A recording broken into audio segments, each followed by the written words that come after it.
ศรัทธาญาติโยม เจริญปอนช่วงที่สองสุดท้ายเนาะขณะนี้ตันไลฟ์กำลังฟังรายการสารธรรมยามแรง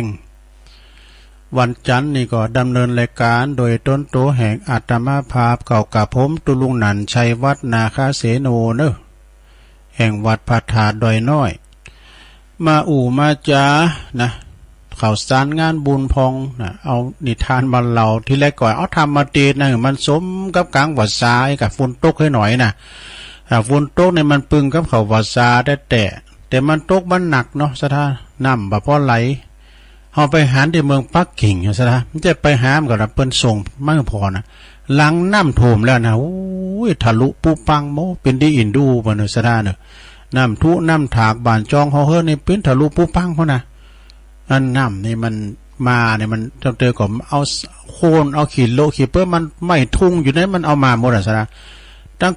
งเมืองนองเนี่ยถ้าน้ำนองน้ำโถมนะซึนามิไม้นะรถยังไหลอ่ะขนาดรถนี่ยังไหลนะตรงรถยนต์เนี่ยกะรถก็เป็นเฮ่อหมด เป็นที่หนักโกนต่างเมืองนอกเมืองนาตั้งเฮายังมีเนาะเด้อนะเขาเป็นตั้งสิ่งศักดิ์สิทธิ์ทั้งหลายตะไว้นะจะไปมันมีเมืองงานเมียนมาก็โดนเหมือนกันโอ้นะเปิ้นถ่ายเมื่อพอนะนะสถาเฮาเวลาว่าเปิ้นหันที่ไหนเปิ้นสูงมากพอเฮาก็ได้หันนะเนาะอันนี้หูติบตาติบแต่เนาะฉะนั้นก็สถาญาโยมนะอยู่ดีมีสุขนะเฮาถึงอยู่กันแบบเนี้ยนะบ้านเฮาเมืองเฮาเนี่ยงอมฟังอาจารย์ประครูกัลยาณปราโมทย์เปิดขึ้นแล้วเนี่ยคุณเฒ่าตั้งเมืองนองตั้งญี่ปุ่นว่าเพิ่นว่านะยูมได้งอมว่ะลักหันลักนี่ตำรวจยับไปใส่คอกแล้วมันมีเจ้าหมู บ้านเฮานี่ยังถึงขนาดนั้นเนาะตื่นมาเฮาก็ได้ฟังนำฟังธรรมกันไปเอกะนะจุจอบกันไปเป็นวันในหลวงเอ้ยมันจะจุ่มก่อนนะคือมันหายงอมหายเหงาไปคุณเฒ่าประเดี๋ยวนี้ก็เปิ้นโหยหานะก็เวลาว่าอย่างอาจารย์พระครูเจ้านี่เปิ้นได้ออกเนาะเปิ้นอาจจะอิจจะหิวเปิ้นเปิดกระเพลงนะพระครูไปไหนฮะก็ต้องถามหากันแล้ว มันเป็นอย่างเนาะธรรมดาแต่เจ้านี่ก็สถาแม่อามอนในรุนแรกเลยเนี่ยที่เปิ้นฟังโทรมาหาตุลุงนะเปิ้นอยู่ท่าลอยขังบุญแม่ท่าบุญนะเปิ้นจะโทรมาพินเตอแม่อุ้ยอินแม่สาบเสมิงอันนี้ตัวแทนพี่น้องเสมิงแม่ดวงดีน้ำลัดจอมตองแม่น้อยอูดูดีนี่บ้านไร่นาน้อยอันนี้ผมต้องถามนะเปิดรายงานเรียบร้อยหมดอะฟังอยู่เนอะแม่น้อยอูดูดีบ้านไร่นาน้อยจากลำปางนี่อันนี้เปิดก็ฟังอยู่แม่น้อยท่าโทกอันนี้ก็อยู่ลำปางเมื่อนะเนาะแล้วก็แม่บุญปันศพเตี้ยจอมตองปุดโต้สายแม่บุญปันนี่นะ4กันรถตู่กันเนอะที่จะไปปุ่นนะไปเมืองฝางนะแม่แดงตัวแทนจากแม่แจ่มนะก็โทรมารายงานตัวแล้วปอน้อยบุญปั่นมาโนคอนจะไปฟังเล่าควานคอนเขาฟังอยู่นะ ก็ว่ามันได้ยินไกลนะเมืองฝางยังมาสักลายเนาะโอ้เป็นว่ามาแล้วปอน้อยบุญปั่นมาโนคอนนะอันนี้ก็เป็นอยู่เสาหินปอวัดทันอยู่ในประโยคคุณแปะบุญนะฟังจากของอันประดมนะบ้านทุ่งเรดิโอโตชัดเจนดีวะขอบคุณป้าวัฒนยูเนอะโทรมาพองดีละพวกโทรมาหาพระอาจารย์เน้นหลักคำเนอะนะโทรมาเถอะแม่จันศรีสุขาแจงโฮลินฝางเนอะเนี่ยแล้วก็ปนานเจยอุ้ยนานเจยอนุสรณ์สถานจาก4คู่บาบุญเนอะหอยแพงป่าแพงบุญนะกองงามป่าเบาะกองงามบุญเนาะสถานญาติโยมเนาะก็ฟังกันไปเป็นกำลังจิตกำลังใจกันไปเพราะว่าคุณเฮานี่ได้หยอดน้ำจิตน้ำใจกันไปก็โมนอกโมนใจเนาะ ได้กินได้ตานได้ฟังกันไปละตอนนี้ไปจะเอาขอคิดมาเล่าก่อนเด้อจะไปฟังหูก่อนหมอจะไปซอก่อนปี แล้วก็จะเล่าเป็นอย่างไปนะลองฟังบ่เด้อสถาเด้อพินโตโจย64แล้วมีอยู่หลายกับแล้วเด้อเนี่ยโดยดมต่ออธิบายมันหนักแล้ว30ปลายกันเนอะนะเปิ้นวันหนึ่งบ่ได้หูก่อนหมอหมออันเฮานี่เป็นโรคหยังจะให้ วันว่าในตุลุงลงไปวัดความดันกับทันสมุทองสุกนะ147สถาความดันในสูงแต่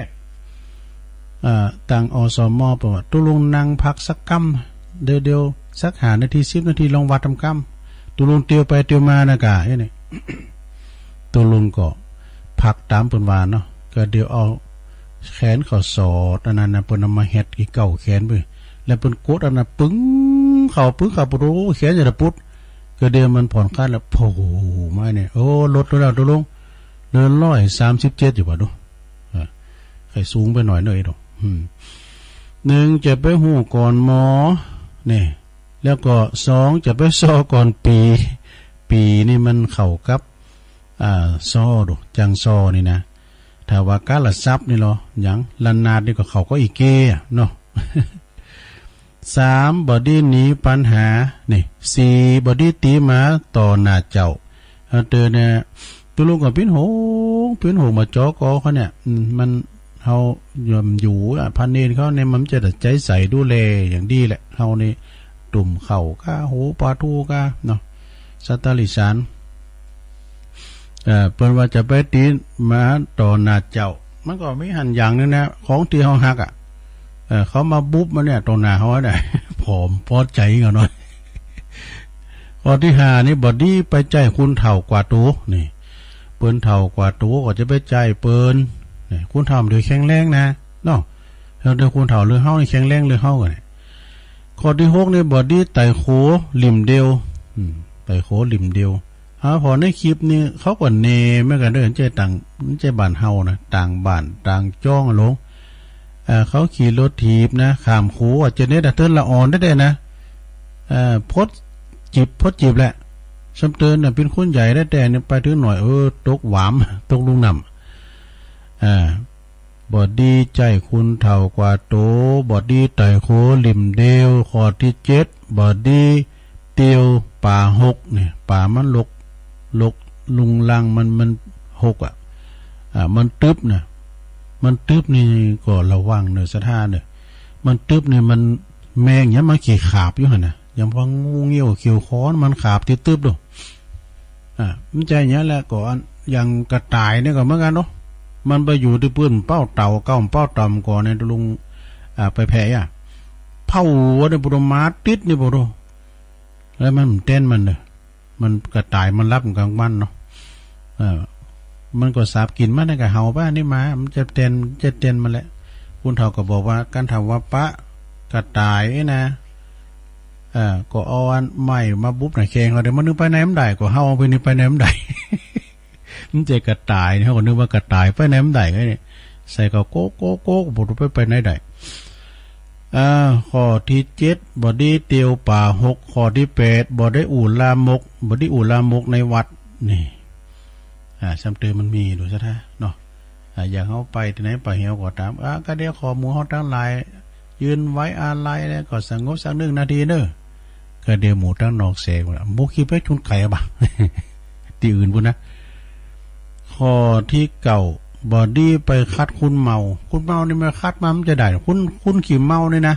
ตามันดีเฮ้ยก่อนนึกขี่เมาลุงมาในวัดกะมาขู่พระน้อยเขาก็บทใหม่เขานักเลงเก่าไม่น้อยเขาพอหน้าไม่เนี่ยมันหันเขาแล้วแหละโตอย่างนั้นพอหน้ากินเหล้ามาอาละวาดมันจริงนี่มันรังแกคนที่มีตังสูงหูน้อยแม่ก็มึงหูจักนักเลงเก่าน้อยไปถึงไหนบอดี้ไปคัดคุณเมาข้อที่10บอดี้ถากเสาแปลงโลสิน บอดี้ถากเสาแปลงโลนะสถานะข้อที่11นะบอดี้หุ่มโขก่อนขามกันเฮาวาคุณนันวาคุณเนี่ยคุณเฒ่าก่อนกำบนเมนเด็กอะได้ไปวางเปิ้นโตยังไต่โขมปูนด้วยนะไอ้น่ะจำได้ดีนะเฮาย่ำถึงตอนนั้นเฮาไปติไปตรายเปิ้น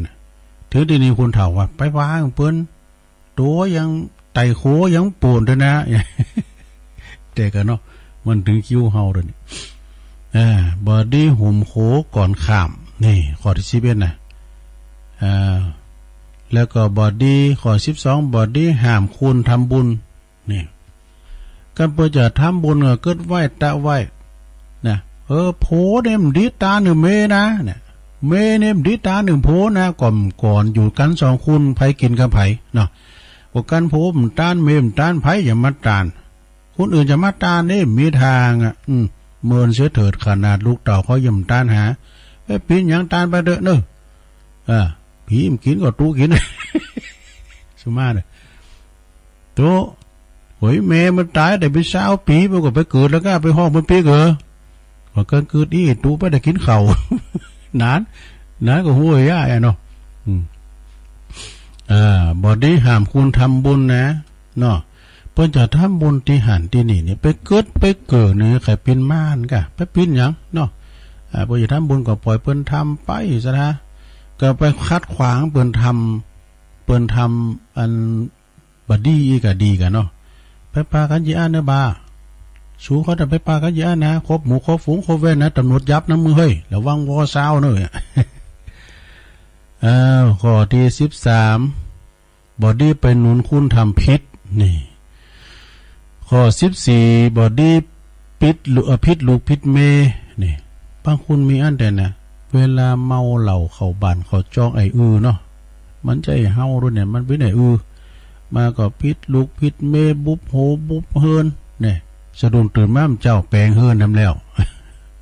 แต่ว่ามันจะมีโทรไปเนาะบอดี้พิษลูกพิษเมข้อที่15บอดี้โหเสใส่แขกนี่ข้อที่16มันหลายอยู่เนี่ยบอดี้แหกประเพณีเป็นมีแต่ดังแต่เดิมเนี่ยจะไปแหกจะไปเปลี่ยนแปลงประเพณีเปิ้นเด้อนะเปิ้นกินอย่างใดเปิ้นทานอย่างใดก็จะไปผิดแผกแตกต่างประเพณีเปิ้นนะข้อที่17ลอบอดี้ปล่อยสีคนดีที่คุณบริสุทธิ์นี่ข้อที่18บอดี้ไปมุดมุ่งสาวนี่ข้อที่19บอดี้ไปหาวขังหมูข้อที่20บอดี้ไปขู่เอาของไผข้อที่21บอดี้หนีไกปีน้องนี่ปีน้องนี่สำคัญนะสดาญาโยมเนาะจะปิ้นจะตายก็ได้ปีได้น้องนั่นแล้วนะเอามาฟังทำฟังฟังแม่ไก่นะไก่เรื่องดาวีไก่น้อยนะมันสอนลูกมันอ่ะเจ้าตัวใหญ่สายสวัสดอย่าไปเกลียวกราดน้องมันสอนลูกอ่ะนะเป็นดีกัดอกแหละแต่ว่าแม่ตายเนี่ยพอกันดีๆเนี่ยไปละปีละน้องเนอบ่ไอ้เก้าก็พอน้องเนี่ยจะไปเกี่ยวกาดกับน้องเฮียเพิ่นสอนจะดีนะแม่ไก่เนี่ยอันเป็นนั่นทำเป็นนั่นดาวีไก่น้อยเนาะที่พรพิลมบนห้องพูดกันพูดจะเปิดถึงฟังนะลุงเนอะดาวีไก่น้อยกาแล้วก็อันยังกะเพลงนิทานมันนะมันจะมีดอกพรพิลมเนี่ยบอดี้ไปขู่เอาของไผ่บอดี้หนีไก่ปีน้องนี่บอดี้ไปฟ้องเจ้านายข้อที่23บอดี้โวยวายจนเกินเหตุข้อที่24ลงบอดี้ไปโลภเขตขั้นนานี่ก็ได้จะอุ่นเรื่องความโลภให้ฟังนะความโลภมากลาภหายนะเป็นนิทานนะลงเด้อก็ได้ถ้าฟังนะเวลาตุลุงเปเลอะข้อที่25บอดี้คิงหาเสร็จป๊อบว่าแม่นี่แต่ก็ซ้ำเตือนนะเอาบ่สายหายมีหันคนในมึงก่อนนี่ก็เคยเลี้ยงควายด้วยกันน่ะห้องแม่เป็นอีวะ ก็ยี่ห้องอย่างนั้นเนาะเขาก็ว่าเฮ้ยแม่มานะมันห้องแม่เป็นอีวะมึงไปเห็นปะหน่อย มีหันลายนึงปอมันก็ได้จะฮื้อมันนี่คือลูกห้องอาย มันแล้วเกิดจะฮื้อห้องอีปอไปห้องนะห้องเฮือห้องอาย มันเป็นมีเนาะข้อที่24บอดี้โลภเขตขั้นนาเนอะข้อที่25บอดี้หาใส่ปอใส่แม่เนี่ยบ่เฮ้ยเสือเท้ามันกี่5ใช่ไหมข้อที่25บอดี้ไปเวบ่อนพนันนี่บ่อนพนันไปเวแต่ไปกำก่อนนะพนันเนี่ยก็ตามเลยมันจุเฮาใดก่อนดูอย่าลินไฮโลไอ้นะมันจุเฮาใดก่อนดู คำเดียวเอาขอไก่แจงมาในบทตัวเข้าหาเจ้ามือมดไปมี เอาหาเจ้ามือมดบอดี้คิงหาใส่ปอใส่แม่บอดี้ไปเวกังบ่อนพันนันคอที่ซอเจ็ดบอดี้นางฟันลมแหล่งงดที่มาเนี่ยเอาแต่นั่นงดนี่นี่เนาะลมแหล่งนี่นะคอที่28บอดี้คัดแย่งกับโหน่ะคอที่29บอดี้โอดกาบอดี้โอดกาอวดล็อกนี่คอที่30กับบอดี้ซวกหางผึ่งซวกหางผึ่งนี่นะแล้วข้อที่31บอดี้หน้าบึ่งแป้งหน้าบึ่งใส่คุ้นหักข้อที่32บอดี้ไปตักขันตักบอดี้ไปตักคนหาป่าเมื่อก่อนนี้ตุเจ้าพาเนนเขามาขี่ปิกบานย่ามแรงคำมานะปโตเป็นจับเป็นไปซักสุ่มแก้มยันพิษหน้าเขาโขหันตัวหันฟ้ามันเกณฑ์ว่าแต่เต้มคนน่ะข้อที่33เนี่ยลงน้ำหน่อยเดียว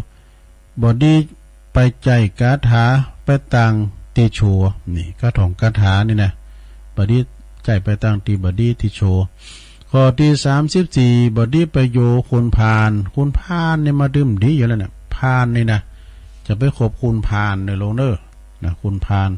ข้อที่35บอดี้ไปสอนลูกหลานคำโก้เข่าตอนที่มันกินเข่าแต่ไปสอนเตอไปเมื่อกินเข่าอีไม่เกินในโลเนอร์มันว่าเปิ้นว่าตัวก็มาสอนหันแบมกันล่างกินข้าวมันเป็นลำคุมลิ้วก็ได้ก็มันก็กินย้ำล้ำนะมาแบมอยู่หันเนี่ยดักไว้ก่อนมากินข้าวอิ่มต้องก่อนเนาะบอดี้ไปสอนลูกหลานตอนกินข้าวข้อที่36บอดี้กินเหล้าในวันศีลวันศีลพวกนะวันนี้วันห่างก็มันดีกินนะมันดีกินสักอย่างเนาะข้อที่37เนี่ยทำหน่อยเดียวบอดี้แกว่งตีนหาน้ำอยู่ดีๆนะมาแกว่งตีนหาน้ำแล้วก็ข้อที่38บอดี้ถามคุณเย่อหยิ่งข้อที่39บอดี้อ่อยอิงยามมือเต็มใจข้อที่40บอดี้ขันไขคำหยาบสุดท้ายละข้อที่41บอดี้อาบน้ำเจลเนอะน้ำเจลนี่อันตรายเนอะเนอะไปอาบน้ำเจลนี่นะไปอาบน้ำเจลนี่มันได้นะอันนี้เปิ้นเอาบ่มีดำก้ำหรอ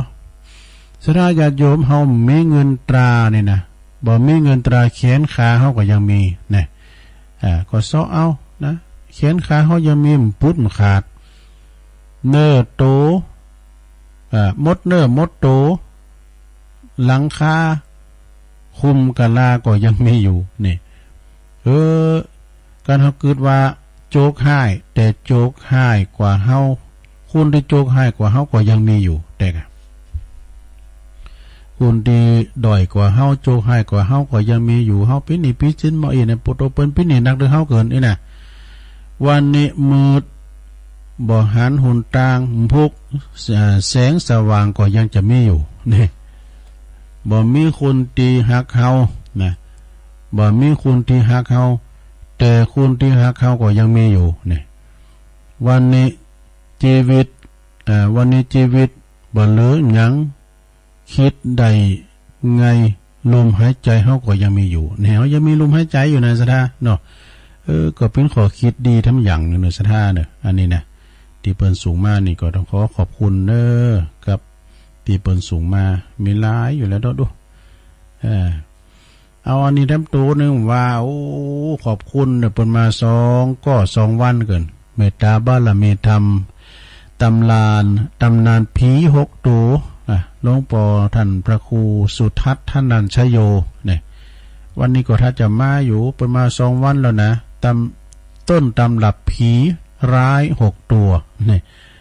เอาเปิ้นว่าพอเหรอเนาะผีร้าย6ตัวนี่มีหยังพองเป็นกฎจางต่างเป็นคำกลอนให้ได้เนาะผีที่1ชอบสุราเป็นอาจินนี่ผีไม่ชอบกินข้าวปลาเป็นอาหารนี่ผีที่2ชอบเที่ยวยามวิกาลไม่รักบ้านรักลูกรักเมียตนนี่ไปแอวที่คุณซุ่มเนี่ยเมื่อคำยามคืนนะลงเด้อโรคภัยไข้เจ็บมัน แอวมันมาแอวเมื่อกันมันจับเสียเฮานะผีที่สามชอบดูการละเล่นนี่ไม่ละเว้นบาคลับละครโขนบาคับนี่นะหลวง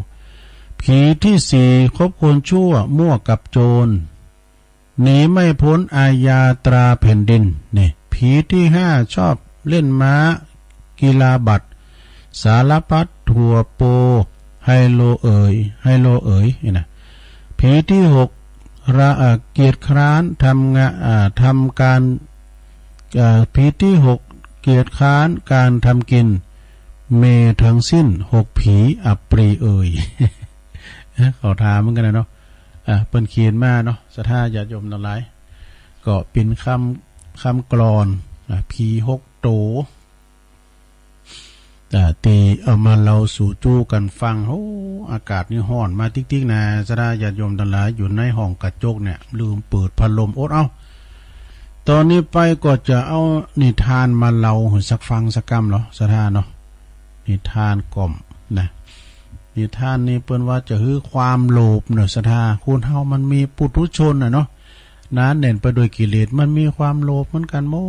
ดสำเตนมันดำปุงต่างงานตุลุงทองเปิ้นมีหันบทหนึ่งนะตุลุงไปฟังเปิ้นไผที่จะเป็นครูบาใดนี่นะครูบาอาจารย์พระสงฆ์องค์เด่นก็ตามว่าลองเอามือตังเตียน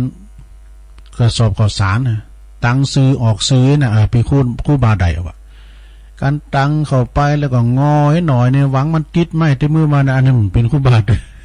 ตุลุงทองวานะฉะนั้นอันนี้เป็นนิทานเรื่องความโลภเนอะไม่จะฮือลองฟังบ่เนอะมีอยู่หันวันหนึ่งพระอินทร์นี่เป็นตัดสินใจดูที่จะเลิกทำน่ะที่ช่วยเหลือมนุษย์พระอินทร์นี่มีความที่ช่วยเหลือมนุษย์นะช่วยเหลือที่เป็นตุกได้ยาก้ามอย่างได้ก้ายนะ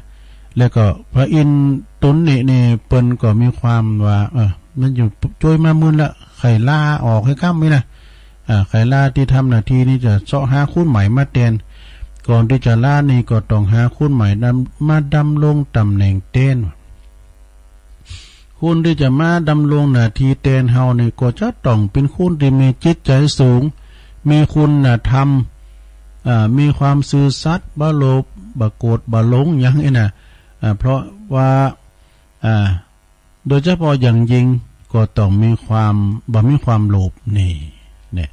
ดังนั้นแล้วพระอินทร์ก็เลยลุ่งจากสวรรค์เนี่ยมาสู่โลกมนุษย์โดยแปลงลางปลอมตัวเป็นคุณธรรมดาสามัญเนี่ยนะพระอินทร์นี่นะ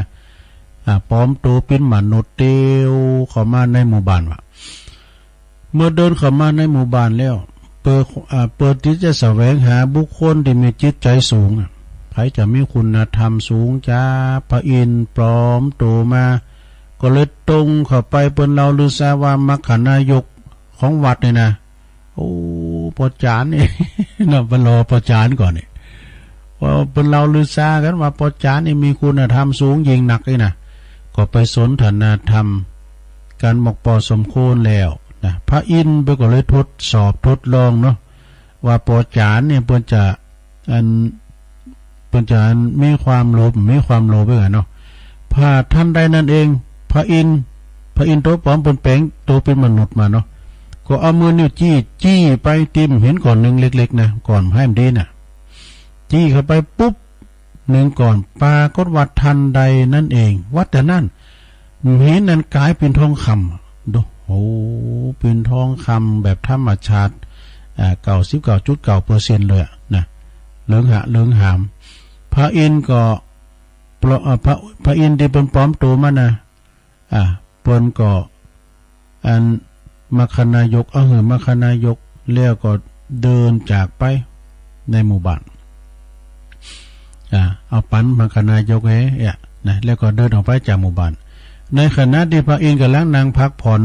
อยู่ที่ปื้นต้นไม้ข้างตั้งแห่งหนึ่งนะปุถุปุจานเอาหินก่อนจะใหญ่ว่าโรเตลสุหามันนะพระอินทร์เป็นไรสุหาเนาะ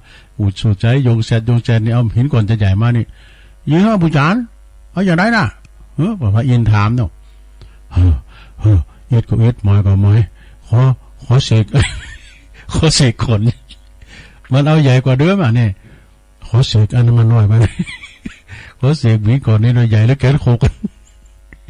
โอ้อันนี้เมืองปอมันมีนะเนี่ยบิงมากระหืดกระหอบมาถามหานี่พร้อมกับยืนเห็นขนาดเคิงวะนะแล้วก็วิงวอนขอพระอินทร์เลยเนี่ยขอจี้ก่อนนี่ได้ที่เป็นทองคำไหมครับเด้ออันนั้นมันก่อนน้อยได้พอกินพอตานวะ พอใส่นี่ใส่ศีลวะอันนี่มันได้น้อยอยู่แบกเอามันมาจะใหญ่นี่พระอินทร์ก็เลยต้องเดินจากไปด้วยความผิดหวังนี่เขาว่าไปเลยนะว่าบูชาบูชาก่อนมันไม่ใช่บูชาบาดเฮานี่นะพระอินทร์ก็ได้ไปปะกับแห่มหลายคนในหมู่บ้านต่างๆนะไปปะเปิ้นก็ได้เสกเห็นเป็นทองคำให้แก่ทุกคนนะซะนะแล้วก็แต่ละลายนี่นะแต่ทุกลายก็กลับมาหาเอาก่อนเห็นใหญ่ๆกว่าเดิมเยอะเนี่ยนิสัยอัน คือแบบปอจานก็ว่าอันนี้มันน้อยไปนะเอาก่อนใหญ่นี่ มาพิหา6 ลาย 10 ลายก็ตามเหมือนเดียวกันหมดสถามันก่อนน้อยไปนะมันพอกินพอทานพอใจนี่ใจศีลนะเอาใหญ่น้อยจนพระอินทร์นี่คิดว่าในโลกมนุษย์นี่ถ้ามีไผนี่เต็มมีคุณธรรมสูงที่จะมาเป็นเฮาได้เอาเจ้าสาวคุณจะมีคุณธรรมมีแม้แต่คุณเดียวนะพระอินทร์ก็อ่อนอกอ่อนใจเด้อ เอาละเว้ยนะจะกลับขึ้นสู่สวรรค์แล้วอีกตึงเมียมนุษย์นี่ มีความโลภเนาะแต่ก่อนจะไปเนี่ย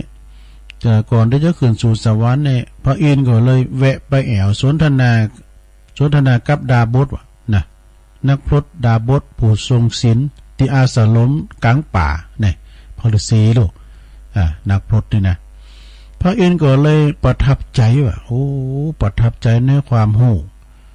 ความสามารถแล้วก็มีคุณธรรมของนักพรตมากเป็นอย่างมากนะเปิ้นประพฤติดีปฏิบัติชอบอยู่ตามน้ำตามธรรมแต่มันโลภโกรธหลงเนี่ยแต่เป็นการทดสอบทดลองเนี่ยท่านก็ตึงเอามือจี้ไปตีก่อนบ่เห็นแล้วก็กลายเป็นทองคำหือทันทีนี่อาตมาบ่เอาอาตมาบ่ต้องการอาตมาลดละเลิกแล้วตาเอ้ย อันนี้นะเปิดเขียนไว้นะแต่ตุลงเสริมเลยหรอเปิดเขียนว่าอาตมาบ่ต้องการเนี่ยค่ะ ท่านดาบทตอบอย่างบ่เยื่อใยบ่มีเยื่อใยดีเนี่ยอาตมาสาระแล้วกูสิ่งกูอย่างต้องเอามารอแล้วอาตมาบ่เอา ก็เดี๋ยวก็ฟังไว้หน่อยแล้วลุงเนาะ พระอินทร์ก็เลยดีใจมากว่าบทเจอแล้วลุงนี่ เจอของดีแล้วลุงนี่เนาะเลยรู้สึกว่าท่านได้มาถูกทางแล้วปะคนดีๆมีคุณธรรมสูงแต่กูจะได้มาเตนสักการะบูชาเตนเฮาแล้วเขาจะปลดตำแหน่งเขาจะเกษียณอายุเขาจะเอาอันเนี้ยถึงจะเอาอันพระดาบทเนี่ยไปเตนเฮาเนี่ยท่านก็ได้เสกเนาะเสกก่อนเห็นหือแถมหลายก่อนถวายหือดาบทหือทำหลายก่อนใหญ่ได้หมดนะแต่ดาบทก็เลยตอบปฏิเสธเนี่ยอย่างแข็งขันอย่างเดิมบ่เอาต้องมารอและท่านเอ้ยปอเนี่ยสละหมดแล้วพระอินทร์ก็เลยเสกก่อนเห็นถวายทำหลายข้างก็บ่สามารถที่ว่าจะเป็นแป้งให้ดาบทได้รับได้นี่ถ้าไปปอก็เดียวก็มีความสงสัยพระอินทร์ตัวปลอมเนาะปลอมเป็นมนุษย์มานี่นะก็เลยถามนะถ้าอย่างนั้นเนี่ยท่านต้องการหยังบอกมาเลยจะหือให้ดอกพระอินทร์ถามขึ้นมาด้วยความพอใจแล้วก็พอเจอว่าจะได้ดำรงตำแหน่งแทนเฮาในแต่นะพระดาบทก็ค คุณคิดสักคำนะคุณคิดสักคำตาก็จ้องประเด็นนิ้วมือ พระอินทร์ตาก็จ้องประเด็นมือพระอินทร์มาเนาะแล้วก็เลยตอบว่าอาตมานี่นะเกี่ยวแว้นแสนสิมขดายยังชักอย่างแต่ขดายนิ้วมือของท่าน อันนี้จะมหาโลภเลยเนาะขดายนิ้วมือของท่านไหนวะเนาะมันได้จี้ตลอด พระอินทร์ก็เลยโปรโตแทบจะตากไงต้มอ่ะแต่ไข่ไงหลัง ด้วยความผิดหวังเนาะแล้วพระอินทร์ก็รีบขึ้นสู่สวรรค์โดยที่ว่าผิดหวังเนี่ยอันนี้ก็จบลงไปเนี่ยศรัทธาญาติโยมมีความโลภนะมันยังเป็นปุถุชนก็อยู่รู้เนาะเอาจบลงไป จบลงไปในศรัทธาเนาะนิทานเก่าความหลังเนาะความโลภ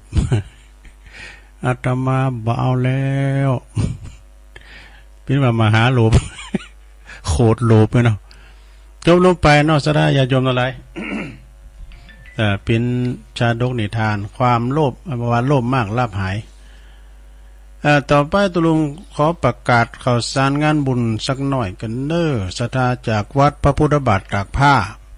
ตำบลมะกอกอำเภอป่าซางวัดที่ตุลุงเคยไปพำนักปักจำวัดสาเหมือนกันศิษย์เก่าพระบาทเหมือนกันเนาะในวันที่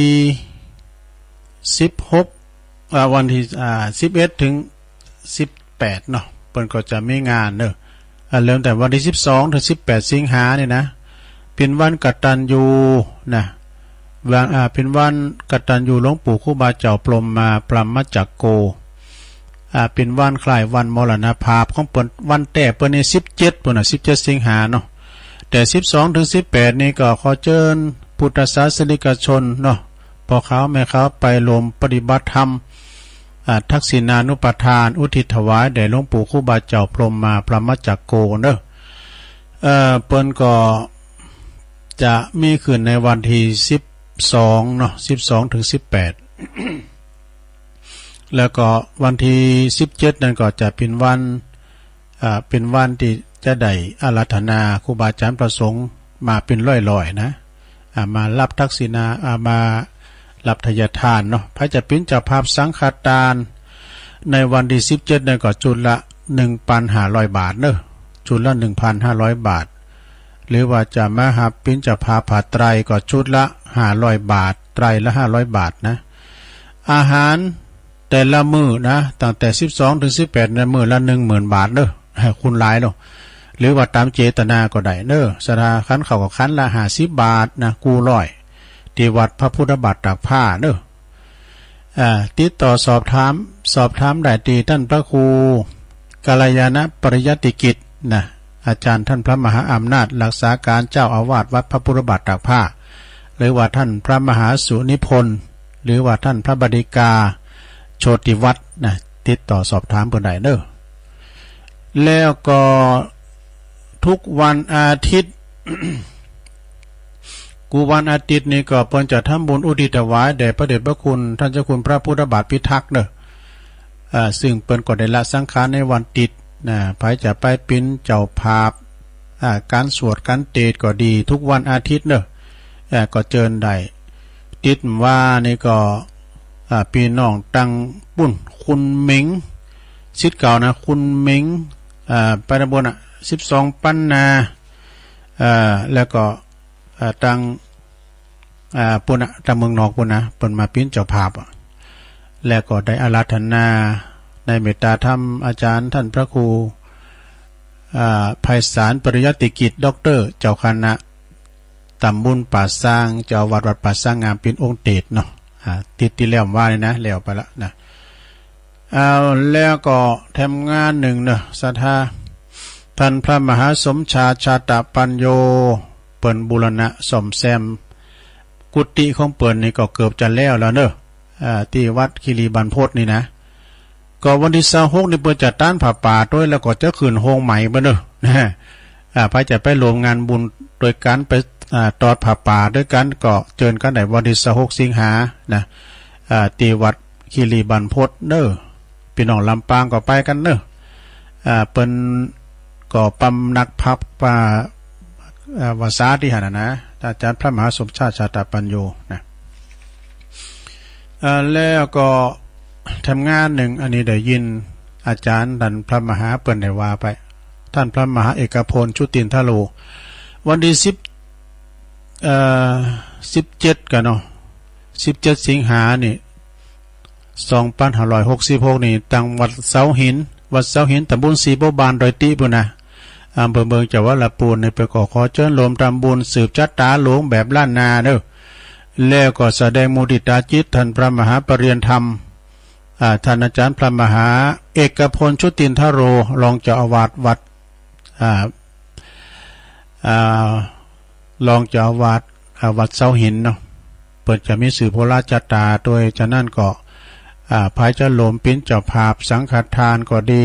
หรือว่าจะไปออกโรงทานก็ดีเจิญติดต่อใดเนอที่วัดเสาหินเนาะที่ตุลุงบุญสงก็ได้นะทำงานหนึ่งก็อันนี้ก็ประกาศไว้ว่าที่วัดสันเมืองโดยท่านเจ้าอาวาสและก็ท่านอาจารย์พระอาจารย์เน้นหลักปัญโยนันนี่เปิ้นพร้อมคณะศรัทธาเนาะประกอบนั้นวิวัฒน์ปัญโยยอดเขานี่เปิ้นก็แปลงศาลาเนาะศาลาหนึ่งหลังก็ใหญ่พอสมควรเนาะมีการมีงานจัดหันใดเป็นประดิษฐานพระพุทธชินราชนะพระจะเป็นเจ้าภาพรวมกันเป็นเจ้าภาพเสาก็2,400อีนะหรือว่าจะไปรวมบุญกับอาจารย์เน้นหลักก็เจิญกันได้หรือว่าไปพร้อมถึงปุ่นไปปักกันที่วัดพระบาทอุดมแจ้งความจำลงหันใดเนอะอาจารย์เน้นหลักเปิดก็จะไปนะวันที่13สิงหาเนี่ยไปปักกันที่วัดพระบาทอุดมเนอะสถานเนาะมีรายงานเข้ามาเนาะเปิ้นตักมาต่างหลายคุณแม่เดินเพนทิมวางฟังอยู่เนอะคุณแม่จันเรือนใสจากเวงตาการเนาะแม่แดงอำพรจากเต็นดอกไม้จอมต้องโดยนี่ก่อนชายน้อยจากหนองล่องก็ฟังอยู่ฝนตกอยู่นะแล้วก็อันนี้ตักมาทั้งหลายเพิ่มเติมมาเนาะ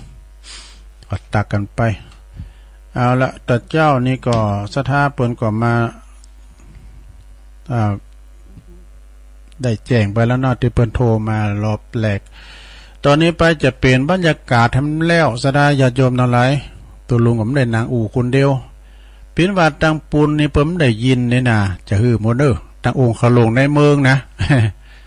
แต่กันนั้นมีสักสายนี่แต่เมืองฟังได้ยินอยู่โทรมารอบซ้อมจะได้11สาย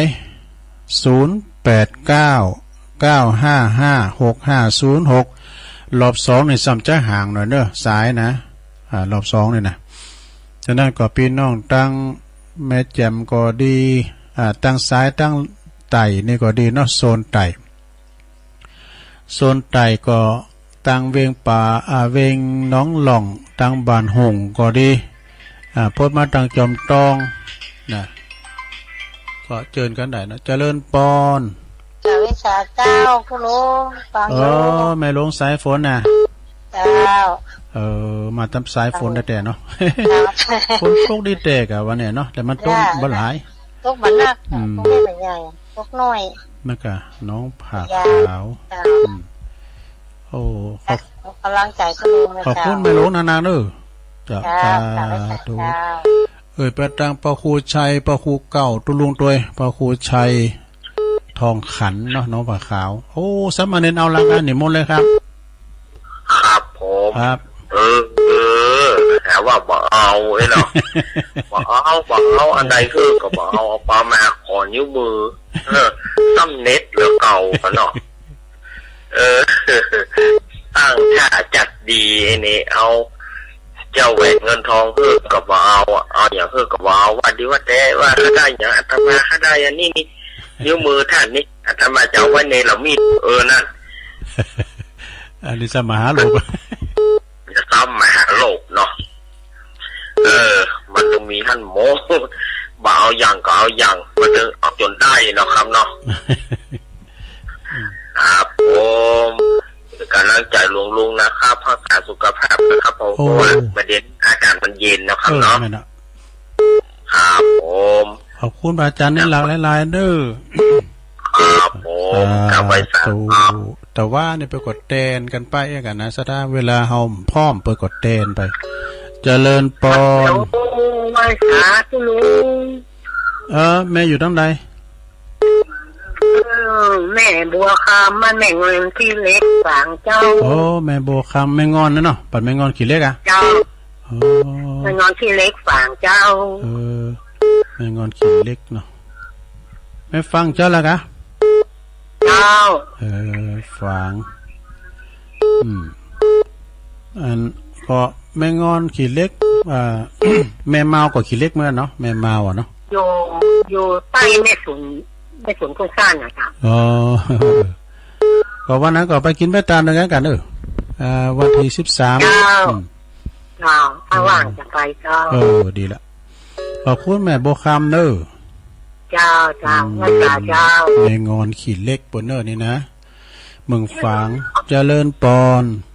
รีบกอบรีบป่วยรีบถอรีบพาตลาดตะวันสายบัวจะเน่า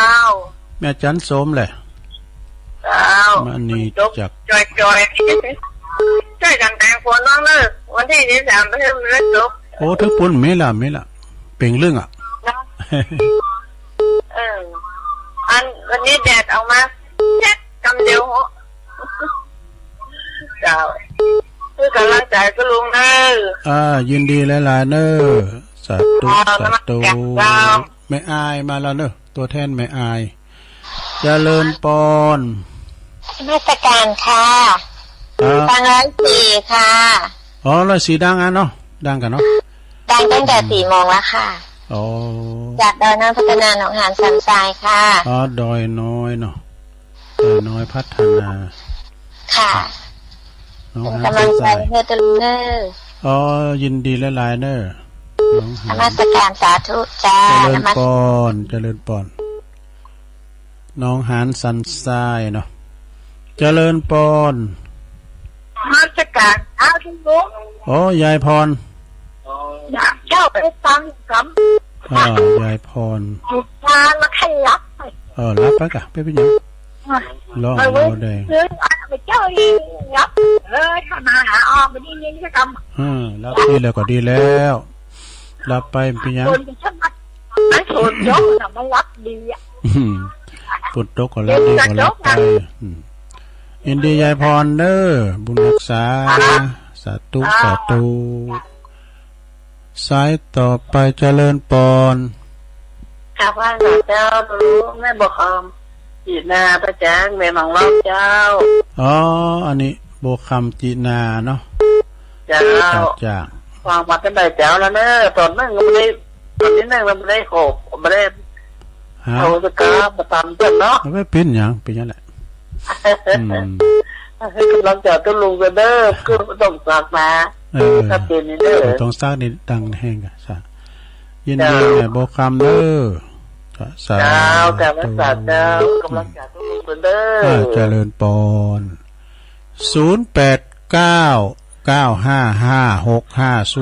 0899555606สายขึ้นอยู่เหมือนกันเด้อเจริญปอนเจ้าแม่น้อมนะเจ้าแม่น้อมตาจ้างแต่ว่าพระบาทอุดมแล้วได้เด้อดีแล้วก็ไปแล้วก่อนแล้วอันเจ้าวาดแล้วเดี๋ยวอยู่ดีไม่สู้ก็เพิ่นไปองค์บาลมาเดี๋ยวเพิ่นจานพระป่าว่าประจันพระป่าจันเตียนน้องหลองเวงน้องหลองเนาะเจ้าอันพอดีท่านถ้าครูว่าถ้าบอกมาอย่าปีกเด้อเพิ่นมีองค์บาลตอนแรกเพิ่นไปนอนเพิ่นมาแล้วเพิ่นปีกไปนอนองค์บาลแหลมก็เพิ่นปีกไปแล้วก็วันนั้นเพิ่นก็มากะก่อนนั้นก็มาเนาะยินดีแม่น้อมเด้อเจ้าสาธุตาจ้างบัดดังขจรพอใจด้วยนะเจริญปอนประกาศเจ้าตะลุงแม่ยังจ๊ะระบัวฟังเจ้าอำเภอเทิงเป็นฟังกันหลายเลยเทิงอำเภอเทิงเนาะยินดีเด้อสาธุเวงน้องหล่องก็ต่างงานนิกรชัยน้อยก็อาสาหลุดไปต่างเต้นหลุดไปต่างเต้นไปนอนด้วยกันแต่ไปต่างเต้นบนมอนจอมหอบไปโดยตามพระครู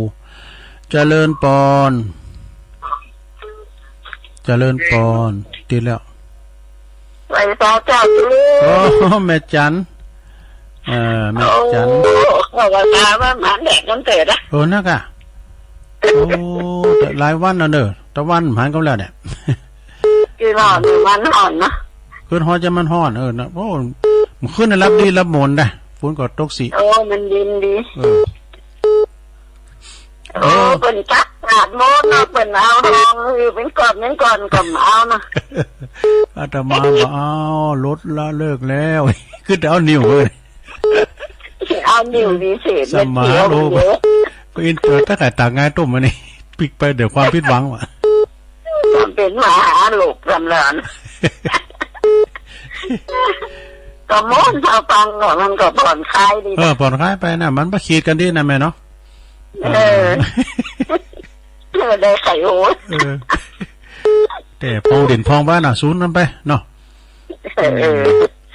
มันมาเป็นสไตล์เจ้าสาธุยินดีแม่เน13มื้อเจอกันเนาะ13เจอกันแน่นอนตูแต่พองลินพองบ่หือพี่น้องซะถ้าเฮาเขตกันไปเนาะตลกพองนี่กะผู้ก็ฟังนี่ยายทำฟังเปิ้นนั้นเนี่ยอย่างพระอาจารย์นี่ล่ะประกอบไปทำสไตล์นะมนต์ลุงที่ตามฟังเขาตลอดเจริญปอนนมัสการเจ้าตลโอ้ปีพิสมัยมาแล้วหัวหน้าทีมงานธรรมะคลายเครียดเจ้าวันนี้ฝนตกทั้งวันตะคืนมาแล้วฝนตกนะตลอดโอ้ได้กันคือตกสินะเจ้าตกหนักวันนี้นี่วัน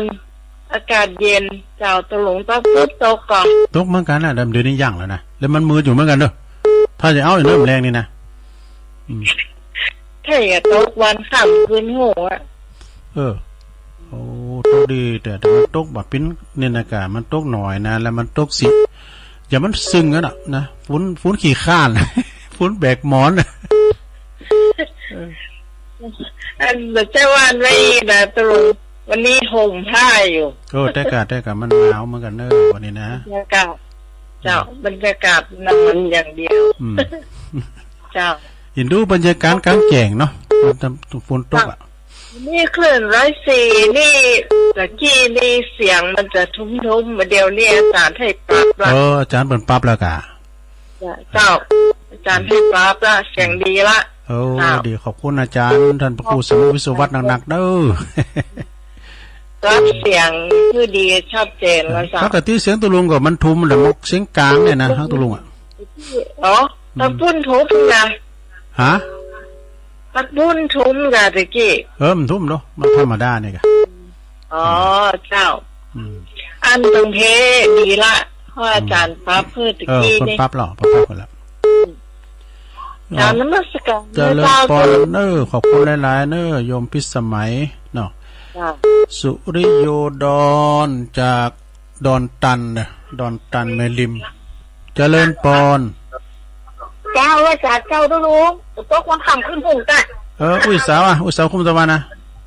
อุ้ยสาวคุมตะวันหลวงเหนือนะบ้านหลวงเหนือบ้านมึงว่าตะวัน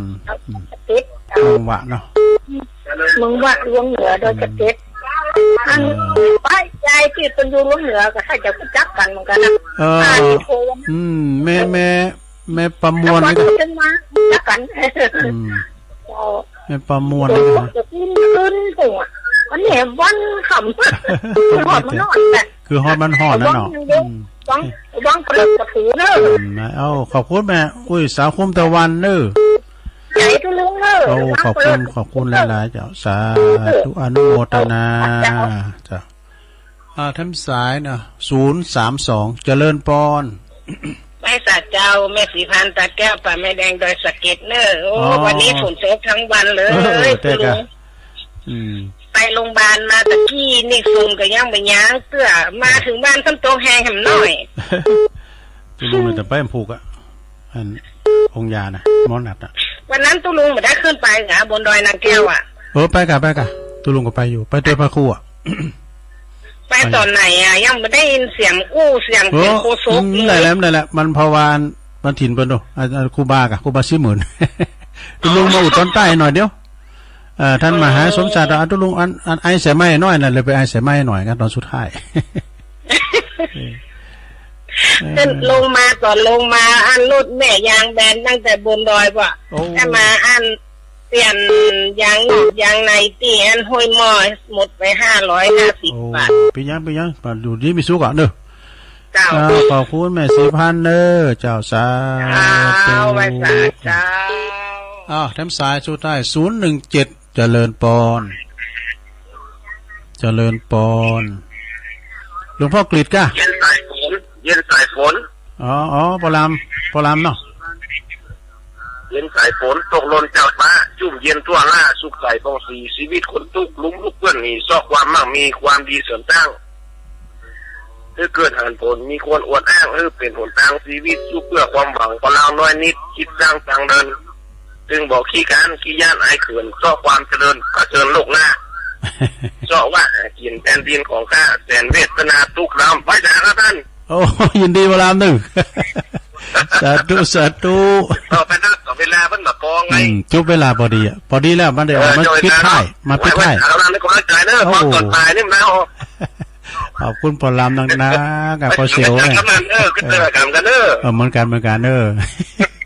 พอสารก็จะหมดแล้วโทนสายตรงกำเนาะแม่หลวงสายฝนจันกุลนะจากบ้านน้องผ่าขาวเนอหลายปิ้งนี่นะ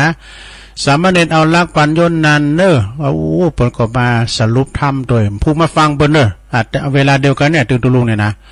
แม่โบคำเนอแม่งอนขี้เล็กฝางปะกันเนอ13แม่จันสมมาในจากแม่อายนี่ตัวแทนแม่อายเนาะแล้วก็ดอยน้อยพัฒนาน้องหานสันทรายเนอนะแล้วก็ยายพรร้องวัวแดงสันกำแพงเจียงใหม่แม่บัวคำจีน่าจากตาจ้างเนอแม่น้อมจากตาจ้างเหมือนกันเวงน้องหล่องแม่บัวจากอำเภอเทิงแม่จันเรือนใส13ก็ไปตัวไปปะกันปุ่นเนาะนะแม่โยมน้องพิสมัยสุริโยดอนจากบ้านดอนตันแม่ริมอันนี้เป็นหัวหน้า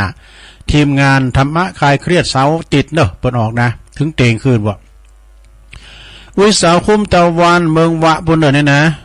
แล้วก็แม่สีปานป่าไม้แดงดอยสะเก็ดนะก็โทรมาให้กำลังใจปลามเซนเนอะน้อง